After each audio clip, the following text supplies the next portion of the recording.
I recently listened to the episode, Is Matt Taibbi a Right-Winger?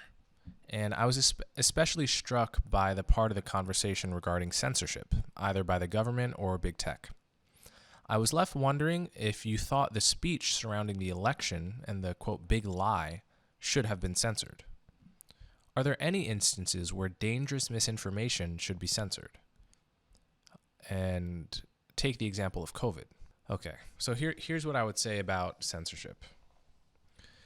The truth is, the powers that be are horrible at telling the difference between misinformation and the truth.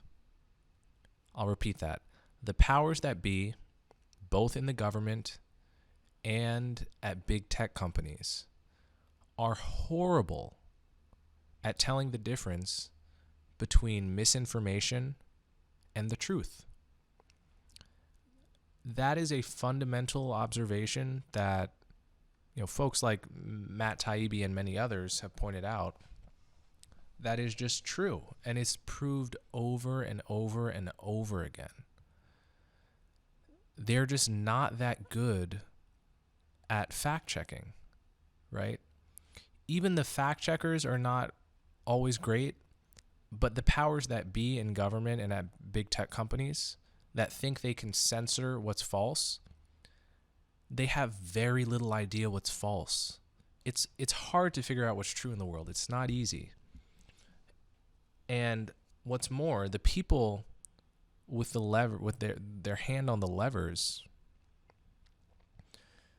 they're not fact checkers. Their jobs, their competence is not to figure out what's true. They're not good at it. What are they good at? The people who run big tech companies are good at running big tech companies, right? Government bureaucrats are good at being government bureaucrats. Neither of those two job descriptions entail being great at telling truth from falsehood. And so we shouldn't be surprised that these people keep getting it wrong over and over again. They're going to keep getting it wrong. We have to establish a norm that they don't censor things, in my view. And so I could give any number of examples here, but I mean, the most recent one is the Hunter Biden laptop story, right? The idea that Hunter Biden left his laptop at a repair shop in Delaware, and it was eventually made its way into the hands of Rudy Giuliani and others who found emails on it which spoke to Hunter Biden's intent to cut deals with Ukrainian and Chinese companies and cut his father in on some of these deals, where he was essentially influence peddling. He was selling his influence to these companies as the son of Joe Biden. Presumably, these companies felt being close to power was worth what they were paying Hunter Biden to do nothing, essentially. So that was censored as misinformation, and a bunch of CIA officials came out saying it had all the hallmarks of Russian disinformation. And the New York Post, which initially broke that story, was locked out of its Twitter account for, I think, 2 weeks in the weeks before the 2020 election. The story has been totally vindicated. It was totally true. Pretty much all of it was true. It was well-sourced. And what's worse, there was no reason to believe it was untrue at the time. It wasn't a good faith error. It wasn't like it had Russian fingerprints all over it. No one could confirm the story. It was just good reporting on a true story that has now been acknowledged by everyone from the New York Times to the Washington Post to have been completely true. And it was just censored, right? I mean, that's just one example.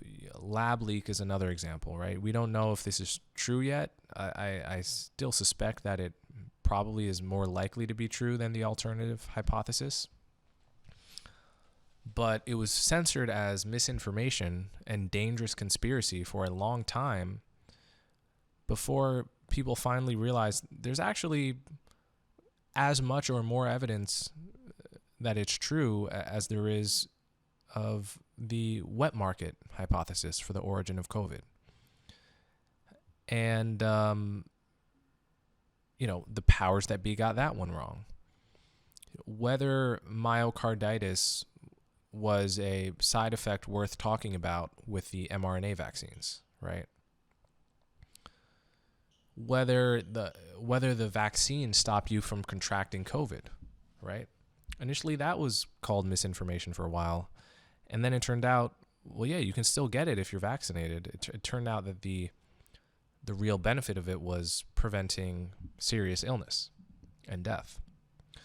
Whether cloth masks work was called, if you said cloth masks don't work, that was misinformation at one point.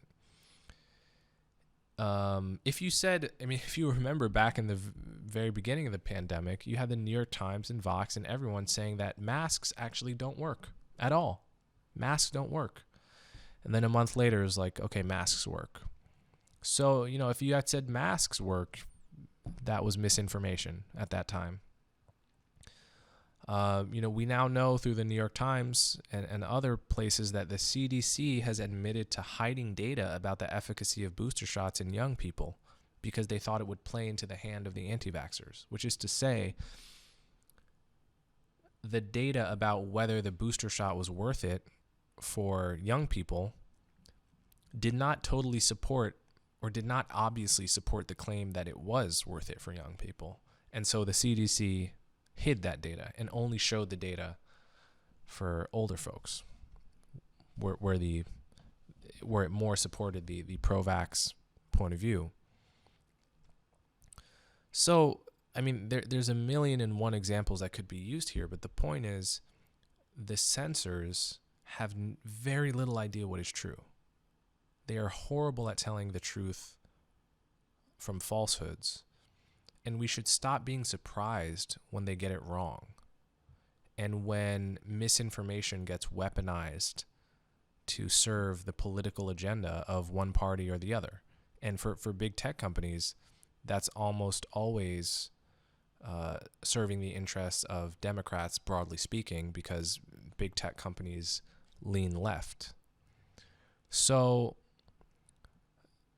this is a feature, not a bug. The censors keep getting it wrong, and they should stay out of the fact-checking business because they're no good at it, and they won't be. They have no incentive to get good at it. They never will get good at it, right?